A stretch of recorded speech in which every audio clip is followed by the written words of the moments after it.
Pike, I gotta tell you the truth. I was always a Gorn. That's why they didn't want to attack me. I'm a Gorn. You're from the Federation. It can't work. You see, I need to go with my Gorn brethren now. Bye, Pike. Bye-bye.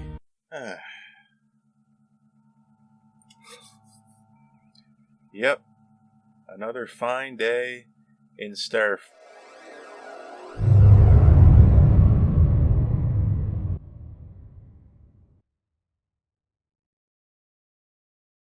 Strange New World Season 2. It's gone. It passed us by. It's all the way gone. Bye-bye. Nice knowing ya. So long. This is Hegemony. This is the final episode of Strange New World Season 2. Hegemony. What does that mean? I'm thinking territory. I'm thinking ruling things. I'm thinking owning things. I'm thinking all kinds of things. Federations, dominions, unions, empires. Gorn hegemony. That's what we're calling it. The Gorn Empire is hegemony. Their seas in land. The land on a planet. Their seas in space. They're making demarcation lines. Are we going to obey? We're outside of Federation space. You know what that means. Drama ensues. When anything happens just outside the Federation, we're going to have to make some tough calls. That's par for the course for Star Trek. This is the last episode of Strange New World Season 2, Hegemony. I wish maybe we didn't have, I don't know, just not to pick on one episode really, just maybe charades or something. Maybe if we just got rid of that one and we had this full two-parter, it could have been a really good season finale in the sense that 2 episodes can be a season finale. This is, I'll get it out of the way right now, ending on a cliffhanger. And I really need to see what happens. I need to see the rest of it. This review is not going to feel particularly fair. But isn't that a good thing? If you want to see more, and you felt like there was enough plot to justify it, and you needed to see the finish, that's a good enough reason to have a part 2, right? That's a good enough reason to have a cliffhanger. It would be a different story if this story felt like it completed itself and the cliffhanger just came out of nowhere. So maybe I'm complaining about a good thing. Although it's hard to justify waiting an indeterminate amount of time for Season 3. Are we getting Season 3? Are we greenlit? I don't know. When's this coming? I know Discovery Season 4 was delayed. I know we got Lower Decks coming up, but call it future uncertain.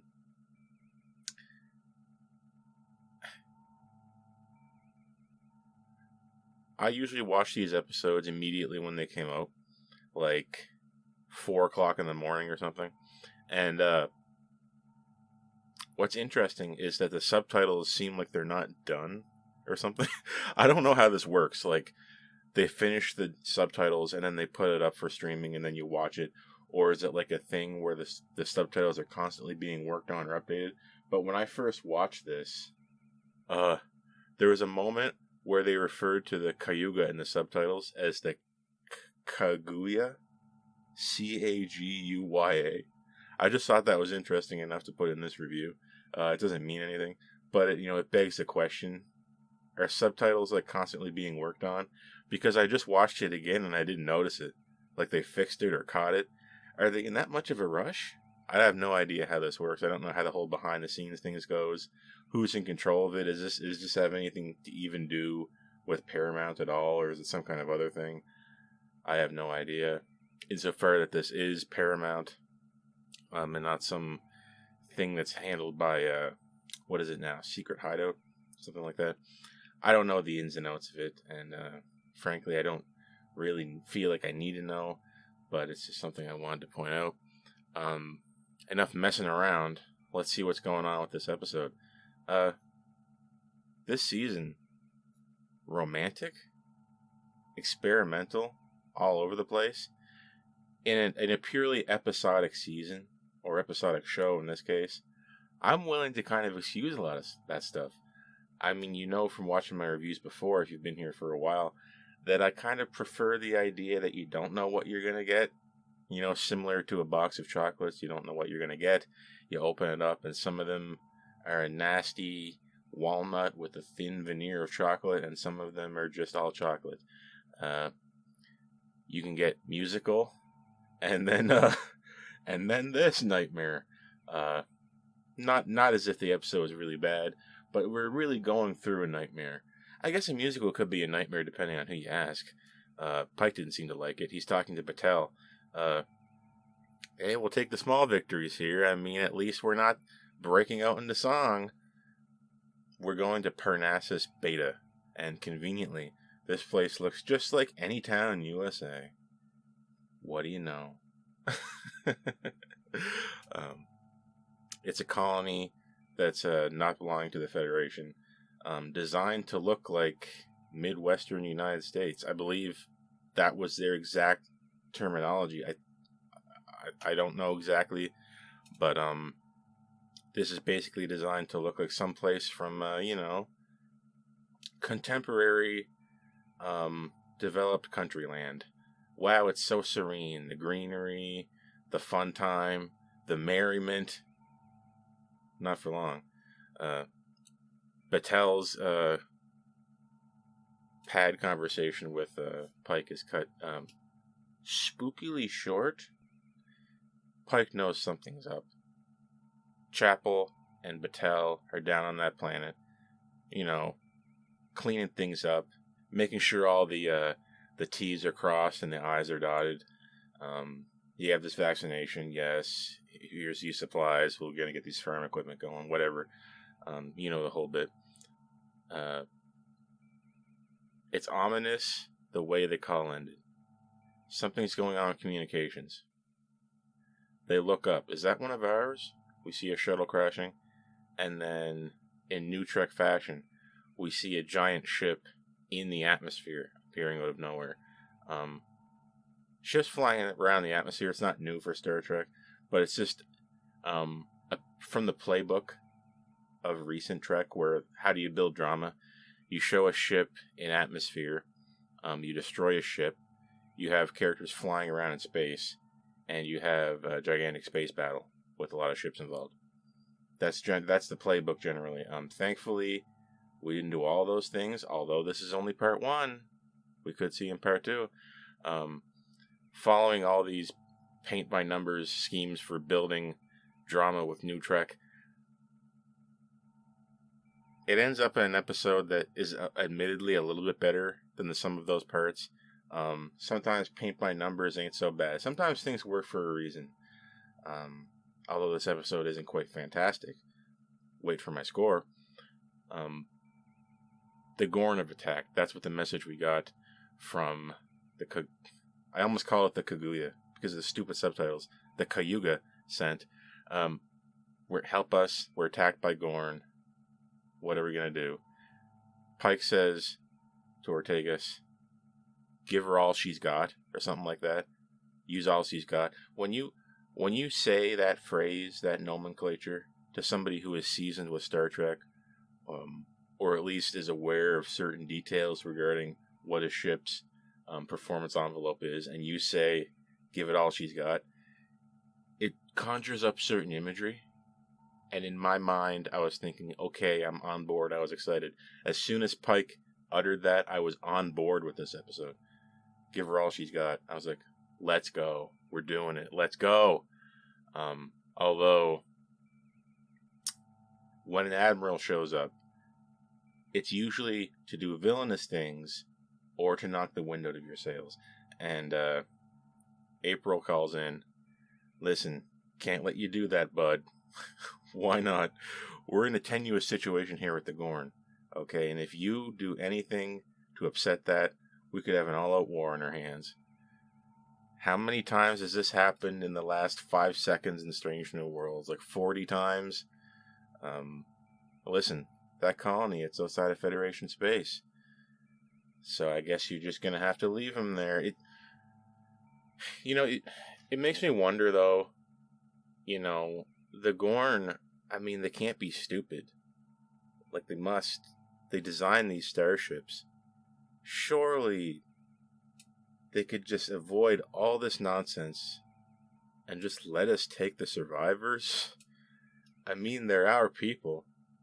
Colonists are one thing, but can you at least help us look around for some survivors from the Cayuga? We'll make a little trade, I don't know. We don't need this planet. It's horrible that these people are dying. This apparently unsolicited attack. I know it's horrific, but, am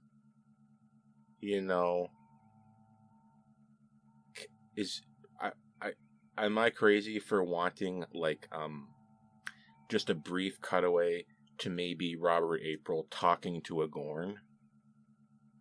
Am I in the wrong? Am I crazy for wanting to see that scene? It'd be cool for April to have something to do with that. It'd be cool to see it. It'd be cool to see him at, like, Starfleet headquarters talking to a Gorn on the big screen and trying to explain stuff, and then having it be translated. Like, I think it would really add to the intrigue of what's going on here. Add to the drama and the policy making and the diplomacy, which I think is a very important factor in Star Trek. It's just the diplomacy, I guess, was a total fail, and we never saw it because we're totally in fighting mode here. Although we're obeying the rules here, the Gorn sent an image showing clearly that this planet belongs to them. Okay, fine. Let's not do anything weird now. Let's not get caught by the Gorn, right, Pike? We bring out this case. Break in case of Gorn. Open this case in case you detect Gorn. Open this case when Gorn are met. Break in case of Gorn. It's weapons designed to fight the Gorn, like a nitrogen grenade. The Gorn hate the cold. What are we going to do? We're going to disguise ourselves as debris. Yeah, that'll work. If you do anything in space without a full cloak, you light up like a Christmas tree. I'm sorry. This is just the first unbelievable thing that happens in this episode. And unbelievable logical physics, science stuff. It doesn't totally destroy the average Star Trek episode unless you get it you really let it build up, you really get a rolling start and let it snowball out of control, or the whole plot kind of revolves around it. It's not that bad here, but it's a little bit weird too. There's just some things I've noticed and maybe you think differently. Can we really put some junk on our ship, get within eyesight of a Gorn ship, and then not get detected as being something that's active? Really? Really? I mean, we know they're not shooting at the debris because they already did. We need to get down to the surface. We need to rescue these people. Survivors from the Cayuga colonists, but I don't know. I mean, we got Pike in tow and Ortegas, who Ortegas was performing this episode. By the way, multiple Ortegas wins here. Sam Kirk wins that I didn't even know I wanted. They made Sam Kirk look like an idiot last season. He's back now. He's totally awesome. Everything he has to say adds to the plot. It's succinct. It's intriguing. It's got science, and everything he utters out of his mouth is moving things forward. He's on point. This is like peak Sam Kirk so far. Although I really love it when he's being played off his brother, James, because they don't work together very well, which is fine because that means it works for us. If you think about it in that way, sometimes things not working on screen actually work in their own way for us if we interpret it, as drama that arises naturally from things like competition, things like just being not compatible personality-wise, as it seems is the case with Sam Kirk and his brother. But to get away from that, you'll note that our characters, Sam Kirk, Pike, Ortegas, to name a few, I'm not Lan from personal experience, seem to be totally okay, brazen, even, with just openly calling these Gorn monsters. If I were Pike, I would have shut that down immediately. That's wrong. This is a complicated issue, but Robert April has the right take on that. Robert April says, we call things monsters that don't understand us yet. Something like that. And just the speech out of these characters, like, we don't need, well, I need a phaser so I can figure out how best to kill him. You know, they're monsters, Robert April. There's nothing to understand. Run that back in your head a little bit, and then just fast forward 100 years in your head. Just imagine it. And then just imagine hearing yourself say that 100 years in the past. Like, it just sounds very strange to me. It sounds strange to coming from Pike, who at one moment in this episode, these Gorn are monsters. Later on, he's playing the side of, well, maybe we could just understand them and we could stop fighting them, which is, in context, the correct take, knowing what we know. We know Gorn are supposed to just commingle with Federation people. We see it visually, if we're to believe Lower Decks. By the way, Lower Decks characters literally appeared on this show. And we see peaceful Gorn in Lower Decks, looking like they did in TOS, by the way. Can we square that circle? Is this really a different timeline, like that Romulan person said in the episode Tomorrow and Tomorrow and Tomorrow? That episode becomes a little bit more spooky with every passing day, the more I think about it. We openly admitted that time has been messed with.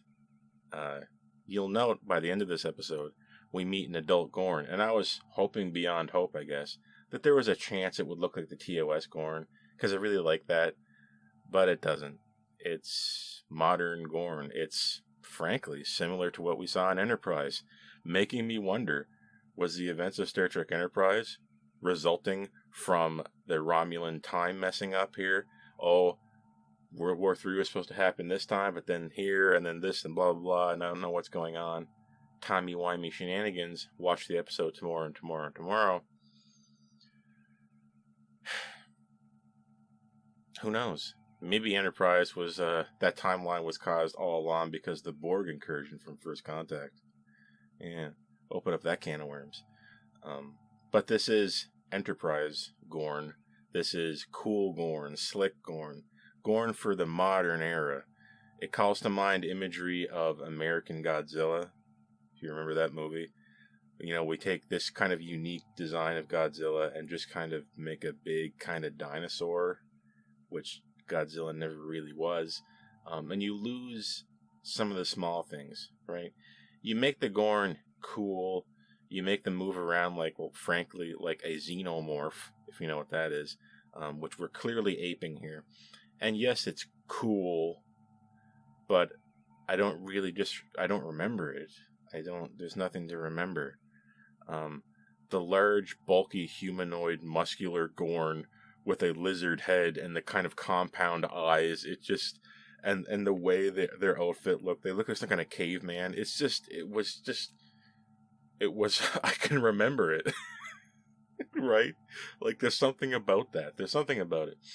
And I was hoping somehow the baby Gorn would turn into an adult Gorn that looked a little bit like that. Of course, I'm wrong. That doesn't weight highly, though. In my rubric in my mind for how I review this episode, that doesn't weight highly. The kind of boring, been there, done that, annoying romance between Spock and Chapel doesn't weight very highly either. It's present here, as it was present in every single episode of this season so far. It just keeps coming back. This episode reflects it, though, because in the first episode of this season, Spock has to fire on that ship that has Chapel on board, and now Chapel is on the, I almost call it the Peregrine. She's on the Cayuga, right? Another Constitution-class ship. Peregrine was the other Gorn episode. Another ship that just looked mysteriously like a Constitution-class. That's beside the point. Chapel and whosoever chose to beam up from the colony, Parnassus Beta, are on the Cayuga. We have to get them off. The medical section looks totally destroyed. That saucer We have to get over there. What are we going to do? Uhura has this crazy idea in the most awkward scene in this entire episode. Uhura has some crazy idea. I have a crazy theory. Telling this to Pelia. Pelia just kind of grunts. They present it to the crew left in charge, which would be number 1 and Spock. We're going to put retro rockets onto the saucer section, and we need to break, essentially, the communications blockade device so that we can beam people back and forth, so we can get control of the situation. We can get the tactical advantage if we can destroy that device on the surface. Never mind the fact that we're not supposed to be here. But if we can make the saucer look like it's degrading its orbit naturally, with these retro rockets perfectly placed, we can destroy that object perfectly. It would just perfectly happen to go to the planet and destroy that beacon. What are the chances of happening that randomly? By the way, speaking of chances, I just don't believe that you can have these retro rockets perfectly placed on the surface of the saucer to mimic orbital degradation and then have it land perfectly where you need it to land and have it be all hunky-dory with the Gorn. I just don't believe it. Just to get it to go where you want it to go, do you know how hard that is? The physics involved here. To get that to work, I would have much preferred if they said that these retro rockets were guided in some way, but Spock makes it sound like, because he just wants to rescue Chapel, he makes it sound like I'm not a human and I'm the only one who can figure it out. Yeah, whatever. The computer's going to figure it out. And then you're going to look at the pad and it's going to say exactly where to put it. I hope. But this is an enormous calculation, even for the Enterprise computer, to figure this out. The ship was not like... The Cayuga was not in like low orbit. It looked like it was high enough up. It was close to the moon of that planet. Orbital degradation would take forever. It's not going to look natural. Orbital degradation that high up would take a long time. I don't know. This plan, the whole plan doesn't work. The plan from the get-go is not sound. I'll say that. Doesn't destroy the episode. And it's interesting imagery seeing the saucer fly into the surface of the planet and destroy that beacon, though. On the surface, barbershop. Now, our characters are walking around in a conveniently nighttime scene. Did time pass really fast or something? It's nighttime already. I don't know. Maybe it was just in the afternoon and it was just kind of that transitional period. Everything's blown out and destroyed. They put up a fight here. We need to get to the barbershop. We're going to set up base of operations. Sam says, oh, we're picking up human life signs. It turns out that it's a trap, but it's a trap built by a human. I guess this is just some kind of device that's going to like corral Gorn to kind of keep him away from where you are. That's how I kind of reasoned it in my mind. I don't know why we can go to this place and just kind of rest easy while there's baby Gorn running around and killing everybody. I kind of thought that would be impossible. So my head rationale here is that Scotty planted different devices everywhere to kind of distract them. I don't know.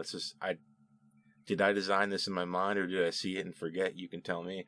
And yes, we did meet Scotty. Montgomery Scott is here. I knew from the accent immediately that it had to be Scotty. Who else sounds like that, right? I know space is big, but there's only one Scottish person. Am I right? Of course not. This is Scotty. The performance was all right. Casting has been decent for Star Trek recently. He felt like Scotty, the way he was moving, the way he stood, the way he moved his hands. There's a lot of subtleties here, and he really got it. I would hesitate to say that the accent is really thick because I think that's his natural accent. I spent 5 seconds researching it, this actor, and he did that in a few different movies, and I think he's actually from the place where you would be able to inherit that type of accent, so I'm going to hesitate to complain about the accent. Scotty was alright, but he seems a little young. I mean, correct me if I'm wrong, but we're like 5 years or so away from TOS, and he wasn't exactly the youngest person on the ship. So it is curious to me that he looks like a kid. Like, Kirk looks too old and Scotty looks too young. Whatever, I guess we really are in that different timeline. After all, the Gorn are totally different. But barring that,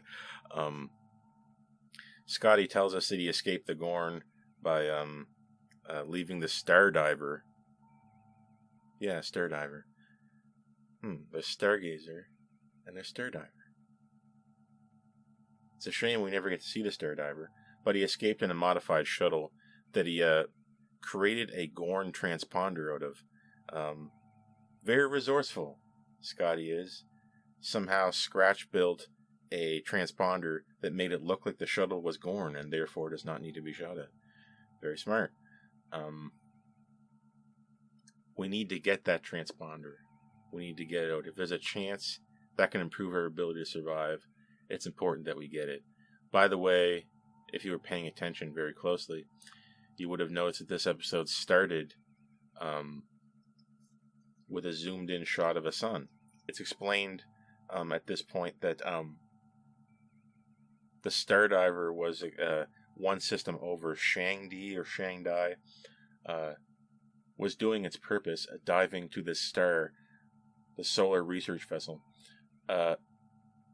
Coronal mass ejections, a series of dynamic, disastrous, explosive, really cool ones that they needed to learn more about.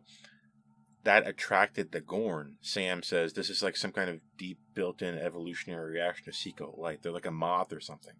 I don't know if exactly that's what Sam said, but he said it with such a fervor and such a confidence that I would believe anything he said, frankly. And it appears that they are attracted to light. Key intel on how to defeat the Gorn. Can we just blow up a sun? Can we create a sunspot? If we know what they want, we can be their friends. A key takeaway. We need to get that shuttle. We need to get that transponder over there. It could give us the advantage here. It ends up being Pike and Battelle and Scotty who go on this little side quest to get this, to rescue this material from the shuttle. However, they are encountered by a baby Gorn. The Gorn does not attack Battelle. Put two and two together. Maybe I'm just really stupid, but my first instinct here was that Battelle was secretly a Gorn. Pike, I gotta tell you the truth. I was always a Gorn. That's why they didn't want to attack me. I'm a Gorn. You're from the Federation. It can't work. You see, I need to go with my Gorn brethren now. Bye, Pike. Bye-bye. No, that's not what happened. Battelle got infested by Gorn. She's pregnant by Gorn now. She has little Jorn babies in her. I mean Gorn babies. And that's why they won't attack.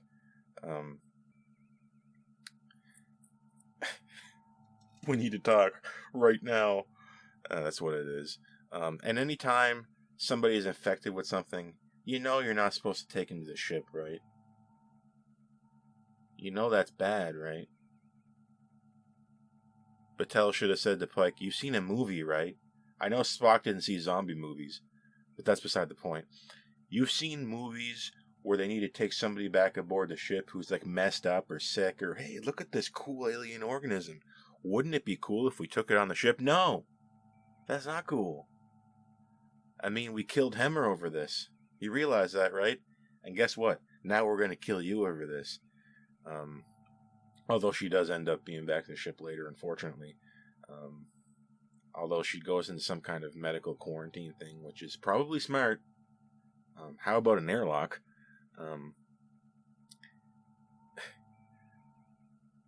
In a very creepy scene, back on the saucer of the Cayuga. Life support failing. Ship about to be destroyed. Retro rockets being placed. By the way, very cool rendition of the TOS intro jingle playing here. That I'm not a very musically inclined person, but maybe it was just in a different key or something. But to me, it read as desperation. It read as we're running out of time, ticking clock. Very cool. I may have to check out that soundtrack just for that track. It plays when Spock is placing the retro rockets. If you listen to this, go back, hear it again. Chapel meets the adult Gorn on the ship, and it was very scary the way this is set up, because you can hear somebody trying to guess the command codes for the saucer section, which I assume was Gorn trying to steal Federation information. And you're thinking, oh no, is that Spock? It's got that mystery factor, and Chapel sees it's actually a Gorn. There's an adult Gorn trying to guess how to access the computer. He's guessing the codes with his spacesuit on. This is freaky. For some reason, the way this was set up just scared the hell out of me, because it gets you wondering. You're thinking about, okay, who is this? Could I be wrong? Who's guessing this code? I thought it could have been Spock, but it wasn't. It was the freaking Gorn. One of the rockets Spock has to place is on the bridge. The destroyed bridge with the front blown out open to space, evacuated of atmosphere. Very cool idea to do that, by the way. To have the bridge set be destroyed like this in darkness, and then Spock on it. The way that it reflects the bridge of the Enterprise is very eerie too. And it's a convenient way to reuse the same set, because of course we're both Constitution class. Very cool. However, Chapel and Spock end up on the bridge, and someone else ends up on the bridge. Oops, we have an uninvited guest. It's the Gorn. A fight ensues. Spock manages to defeat the Gorn by slamming, I don't know if it's a knife or piece of debris, into the helmet of the Gorn, and I guess the glass in the Gorn helmet ain't that strong. Should have got tempered glass. It went right through it. It's worth a try. It is worth a try. I would have tried it. I mean, it turned out that it did break. The Gorn helmet broke, and the Gorn died because the Gorn needs an atmosphere. I guess that's why it had a spacesuit. Guess that wouldn't be that hard to guess. That's how they defeat the Gorn, and then they set the saucer, obviously, with its retro rockets perfectly placed. Just astronomically hard calculations to figure this out. And they are joined together. You'll notice the way this editing works. They defeat the Gorn. They hug. And this is edited. This is cut. Just a smash cut from Pike and Battelle realizing the truth about the fact that she's infested with Gorn babies. And I was just thinking, this is intentional. This is gained love and lost love, right? And that's really what I came to realize was the thematic core of this episode, that we're showing how love can be lost and how it can be gained. This is why I think Battelle is going to die in part 2, to finish that thematic arc, okay? The Gorn set Battelle and Pike apart, but so too did the Gorn, in a way, bring Spock and Chapel together. They were in a fight, according to Spock. I have to assume that's over now. Death-defying situations have a way of doing that to people. You know, it brings loved ones back together. You know, distance makes the heart grow fonder. So does almost dying. Gallows humor, right? We see it from Ortegas to Pike. Oh, if Battelle can put up with you, she can put up with this. You see Pike do a double take. What that was about was Pike realizing that she can get away with saying this because there's a chance we're going to die. It was either Ortegas or Leanne, I can't remember. But it was an interesting moment. If you go back and look at it, the way Pike acts it out by looking again, that means he's thinking, did you just say this to the captain? And then, oh yeah, we're about to die. It's okay. People take any kind of humor they can out of anything when they think they're about to die. That's where gallows humor comes from. We'll take the small victories. But yeah, the Gorn are born, in a sense, from Battelle, ruining their relationship. That being between Battelle and Pike. The Gorn die. The adult Gorn dies on the saucer section of the Cayuga, bringing Spock and Chapel together. This has to be intentional, the way this is cut. Watch it again. Tell me what you're thinking here. I think that's what this episode was about. an episode, if it's written well, especially with Star Trek. I don't know, I've only ever seen Star Trek. I've never watched anything else in my life. But in Star Trek, what it's about is actually beyond the literal text of the episode. It's in the subtext. It's in how things are shown. It's in the theme. When you watch something and somebody asks you, what was that about? You will instinctively answer this if you've been paying attention. But if you just, this episode is not really about a Gorn attack. This episode is really about lost love, getting love back, and what you're doing, what you're willing to risk to save people's lives. That's what this episode is about, right? The Gorn attack is the surface text of this. That is the framework to set up the themes and the characters and the journey the characters go on, right? Back to the surface plot, if you will. Spock and Chapel get away from the saucer as it flies away without having imparted any motion to them. They just kind of soar out as it feels like it's moving. I don't know, it's hard to tell these things, but I would have been well clear of that saucer before I set those retro rockets off. And in lickety split, our crew on the ground, that being Pike, Patel, Scotty, we get away with that the tech that he had designed in the shuttle. Communications going down. Pike, be careful here. There's kind of like a saucer coming down. What the hell are you talking about? If you can see the saucer coming down and it's supposed to crash into that thing, you can see with your eye. I watched this multiple times. I went over it and over it and over it to make sure I wasn't seeing things. It really appears like the Gorn beacon they're trying to destroy with the saucer of the Cayuga is within visual range of this town, the colony. Am I wrong? I watched it a few times trying to get all the details. I think it's like close enough that you can kind of see it. I don't know. But if you can see the saucer coming down in a ball of blazing fire, and you can see the thing it's supposed to hit, I think you're too close. I think you're too close. I don't know, crazier things have happened in Star Trek, but we do survive it. And the beacon goes down, and what do you know it? We can beam people out now. Although you think the Gorn would know, like, how did we do all this without the Gorn noticing? I have no idea. Like, we're doing this all under the pretense that we can't get caught. But yet when we're there,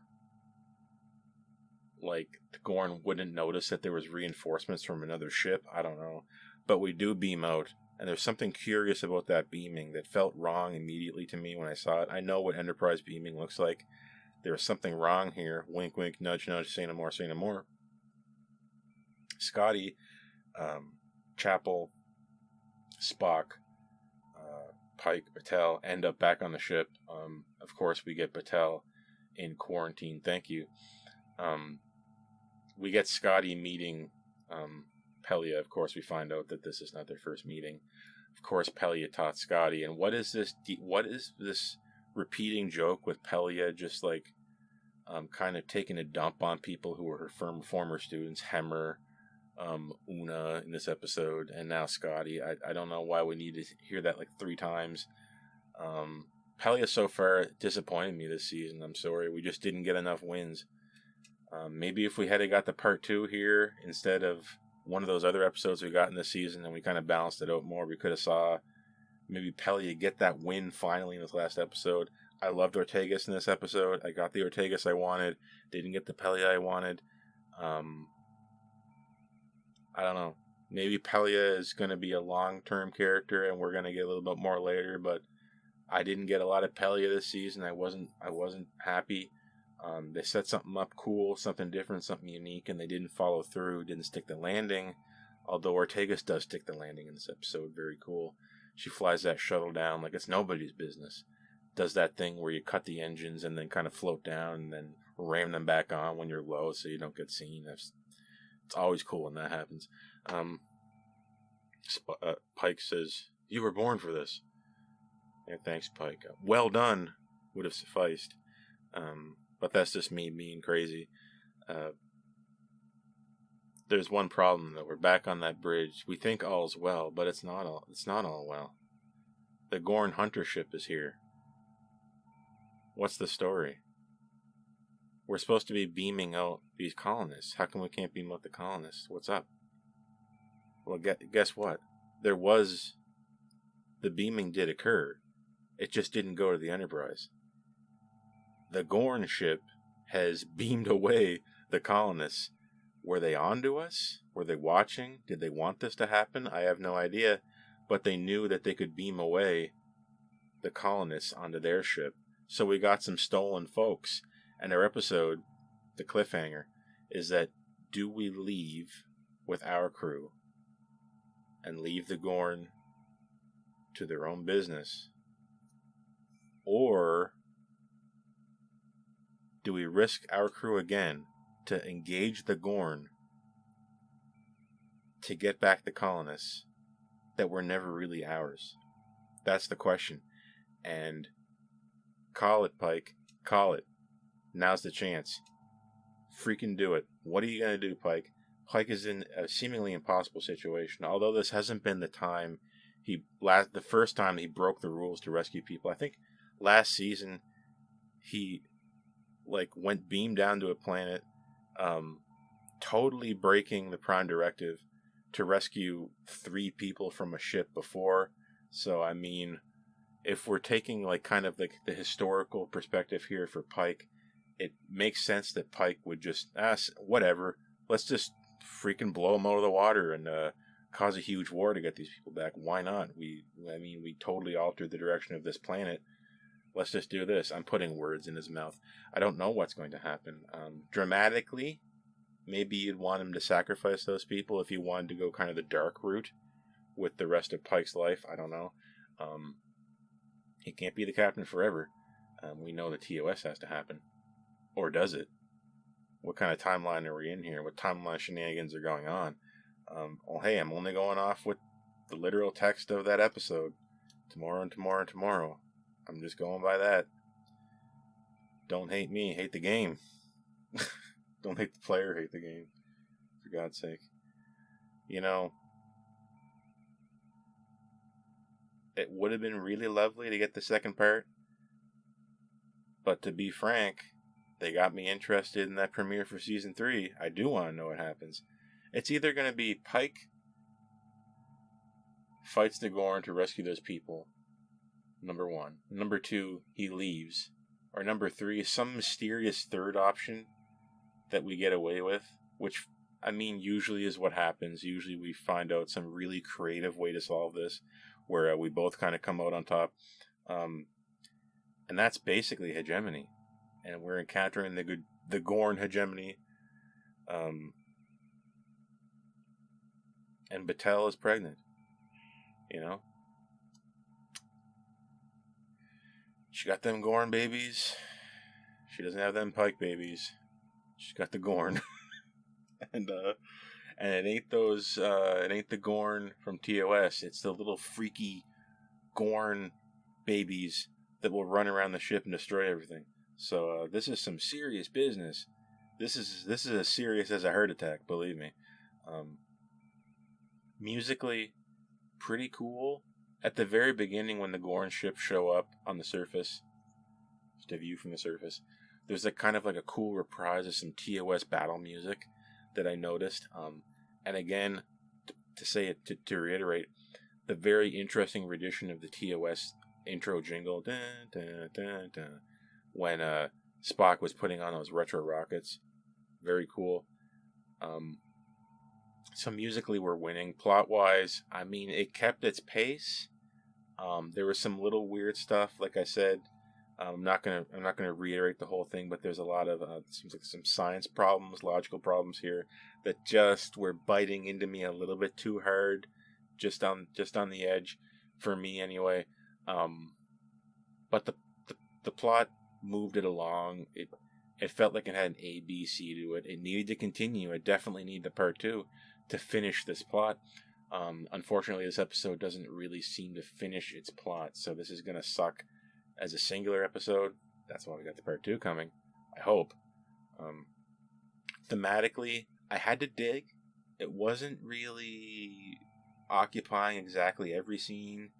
It wasn't really driving it home. It wasn't hitting us over the head with it, which I guess is good, but it's a little bit sparse. I tried to come up with it. I don't know, maybe I'm grasping at strings here. The way that we're breaking relationships and making relationships. Par for the course for this season. This season is so mired in romance. If you don't like that stuff, you're going to hate this season. Although, variety is the spice of life, and this is an episodic show, so you don't know where you're going to go every time you turn on Strange New Worlds. I consider that a good thing. Visuals. I liked it at first. On rewatches, I was a little bit disappointed. I would have liked to maybe see the adult Gorn be a little bit more unique, a little bit cooler. He's just very dark and he blends into the environment. I wanted a little more. The crash scene of the saucer into the surface of Parnassus Beta, it was lackluster. I wanted a little bit more pomp and circumstance from that. Wandering around this town, I mean, it could be any show. It's just this burnt town, fire, it's nighttime, things have been destroyed. We've seen it a million times. Visually, this is par for the course. Like I said, paint by numbers. Nothing really special there. And frankly, I'm not wowed by spacewalking scenes anymore. I don't know how else you could spice that up, but visually, I felt it was a little bit surprisingly lacking, to be frank. All those things out of the way, I would say I actually like this episode a bit, but I like it slightly less than the season 1 finale. I was more positive on that than the average person. Actually, the first season finale worked for me. This one, it's just all right. Could have been worse. Could have been better. I'm just going with a 5.5 here. Sorry, I've seen a lot better for a season finale. Not that a season finale has to really be that amazing. There was a time where seasons just ended. I remember that. But, for what we got, we really needed the second part. We really needed it. I'm sure there's an episode in this season we could have dropped. If we could have made room for the second part of this to be in this season. I don't know how these things work behind the scenes. Maybe it was impossible for some reason. I don't know. I only know from the point of view of a watcher, and from that view, I think we needed more. I felt it a little lackluster, but it's not bad. It gets to the finish line with a few problems in tow. That was Strange New Worlds, Season 2, Episode 10, Hegemony. And that was Season 2. It's gone. It felt like it just started. And if you've been here for a while, I always end seasons by breaking the rules of the channel a bit. I say stuff like, I say things like this, subscribe, hit like, these things that are annoying that you don't really get from my average video. This is just a way I like to break the fourth wall of the review structure when we finish a season, to kind of cap it off. Overall, this season, sorry, I didn't quite like it as much as season 1. Not by a huge margin, just by small degrees. I felt maybe half the episodes in this season weren't that great. There's a few good ones and a few okay ones. Season 1, I thought it was maybe half and half. So we're doing a little bit worse than half and half here, which is sad, but it's only season 2. Hopefully we're going to have many more. That remains to be seen. Disappointments abound with regards to Pelia and regards to seeing other ships. I wanted some more ships. I wanted, maybe less Kirk. I don't know why Kirk keeps showing up. This is not his show. I would have rathered, frankly, something other than the Gorn, but we got what we got, and we have to work with it. We don't follow up with what happened with Angel. and Cybok and that stuff in season 1. Depending on who you ask, that might be a good thing, but to me, I like loose ends being tied up. But this gives us things to look forward for season 3 if we do eventually get it. Like I said before, remember to like, remember to subscribe. Best thing you can do is tell somebody if you really like it. Remember to comment. Do all the things the algorithm likes. It's sad, but I am limited by my communication speed and my hardware. It's very difficult for me to crank out 1080p videos. I know the algorithm likes that, unfortunately. The algorithm wants clean, crisp, high-resolution videos every day. And if you can't meet that, well, it's going to be an uphill battle. For people wondering, I know people were asking this, why isn't this working better? Why don't you have more? As if that's not a problem for me, but it is an uphill battle. So every little bit helps. Every little tiny microscopic hammer chip away at that marble statue will eventually reveal the humanoid figure within that we're all working on. It is what it is. There's going to be a break for a certain amount of time between this and Lower Decks. In that time, we're probably going to have a review for Star Trek Resurgence. Look forward to that. And we're probably going to be going back to the design room a little bit. I'm working on like 5 or 6 different ships right now that I can't decide on which one to go for. So I've been in modeler's block. It's been really annoying me. And we got some more unboxings coming, of course. So we're actually kind of filling up this time between now and Lower Decks with all kinds of things. For those of you who want to come along for that ride, I'm Lieutenant Merrick, and I'm going to see you next time I see you, which is hopefully soon. That was Strange New World Season 2. Bye-bye, Season 2. Bye-bye, viewer.